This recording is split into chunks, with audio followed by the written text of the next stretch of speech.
Welcome to Talking Straight. I'm Suresh Kochatal. Out of the blue, Telangana Chief Minister K. Chandrasekhar Rao's daughter, Kalvakuntla Kavita, has stirred the hornet's nest. On Friday, Kavita has invited leaders of 18 political parties to join her in a hunger strike at Jantar Mantar in New Delhi.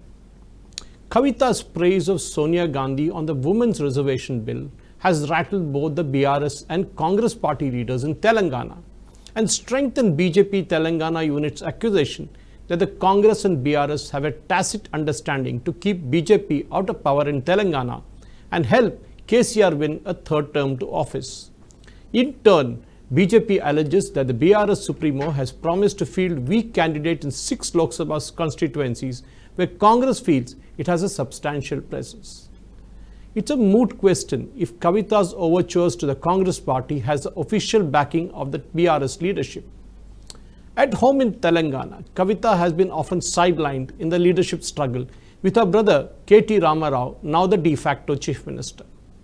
That is something which has not gone down well with KCR's nephew and finance minister Taneru Harish Rao, who feels that he has a better connect and clout with the rural electorate, a key constituency that BRS pins its hope in bringing back the party to power in the ensuing assembly elections. In fact, Kavita has kept a low profile for quite some time after the humiliating loss in the 2019 Lok Sabha elections from the Nizamabad constituency. Her father, KCR, had made it a prestige issue and deployed all his senior party leadership, including ministers and MLAs. But BJP's Dharmapuri Arvind romped home. That defeat still rankles Kavita, and she has been keeping herself active with the Telangana Jagriti, an NGO. To mollify her, KCR offered her an MLC seat, and she won what was a no contest. The question is, why did KCR not get her to contest an MLA seat in the numerous bypolls that were held in the last 3 years in Telangana? It's still a mystery. The question after KCR who is almost foregone conclusion, as I said before, and therefore KCR was involving Kavita in the numerous trips that he had made around the country trying to get political leaders from other parties to join his grand alliance that he was building up. The low profile that Kavita was suddenly pitchforked into in limelight in the Delhi excise scam involving Delhi Deputy Chief Minister Manish Sisodia made headlines. Kavita was mentioned as a minor player in what is termed as the South Cartel that was accused of fixing the terms to bag liquor trade licenses in Delhi and the NCR. For long, that case remained in the back burner, only to see an occasional arrest here or there. Now that Sisodia is in custody and has lost his job, Kavita is looking vulnerable. She knows that she will be questioned at length and even confronted face to face with another key player, Arun Ramachandran Pillai, who is presently also in jail. As is the case with Manish Sisodia, the judge who remanded the former deputy CM to judicial custody for 2 days and later, of course, has now been extended, had remarked that there was prima facie evidence of rigging of the liquor policy, that is the excise policy, and hence custodial interrogation was needed. Most of the evidence in this case is in the electronic format, and that has been accessed by the Enforcement Directorate and of course the CBI. What will happen if one of those in custody now turns an approver in a matter of conjecture? Kavita has written a letter in response to the notice issued by the Enforcement Directorate asking her to appear on or before March 9th. She had earlier apparently requested for a week's time to appear, but the Enforcement Directorate rejected her request and subsequently she sent another letter.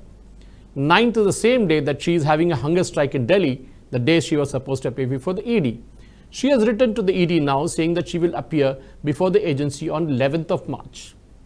A statement in this regard was issued from Kavita Kalvakunkla's office on late on Wednesday night. And I quote, "I, being a responsible Indian citizen and a woman of this nation, wish to exercise my rights provided under this law. Further, I fail to understand why I have been summoned at such short notice. It seems that certain political motives have been masquerading in the name of investigation. I categorically say that I have nothing to do with the present investigation. As stated, being a social worker and having prior commitments, I had already planned my schedule for the upcoming week. and the abrupt rejection of my request seems to be motivated by reasons best known to you, which demonstrate that it is nothing but political victimization." Unquote.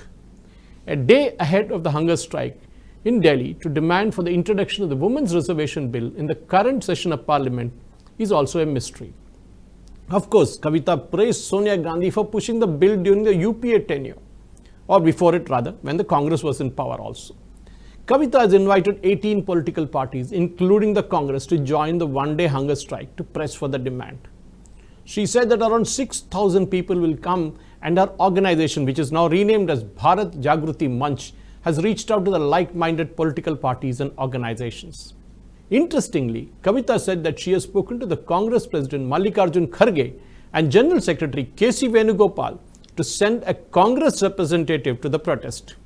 Now, that will not be taken well by the Telangana Congress party leaders in Hyderabad, and Congress will skip the hunger strike. That's what it looks like.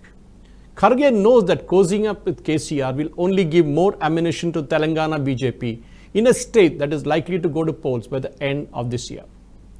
Kavita also went on to say that the Congress has to take a call on aligning with the BRS. Political observers say that she has started a protest in Delhi with an obvious intent to sidestep the role of the South cartel in the Delhi excise scam case. The obvious question is, why did she bring up the Women's Reservation Bill now? Kavita claims, as I said before, that 18 parties are protesting with her for the Women's Reservation Bill. Of course, that remains to be seen how many will turn up finally. Will it be one of those 1 MP parties? Or the major ones like Congress, Samajwadi Party, RJD, Shiv Sena, NCP, JDU, Farooq Abdullah's party, Mufti Muhammad Saeed's party? We need to see all that. Will they all participate? Well, that's a $1 million question. Someone should remind Kavita that her praise for Sonia for backing the bill when her own government was in power is hollow, as it was Lalu Prasad Yadav and Akhilesh Yadav party MPs who tore the copy of the Women's Reservation Bill and prevented the introduction of the bill in the parliament. One wonders if the RJD and Samajwadi Party will be a part of the protest organized by Kavita. That'd be pretty interesting and ironical.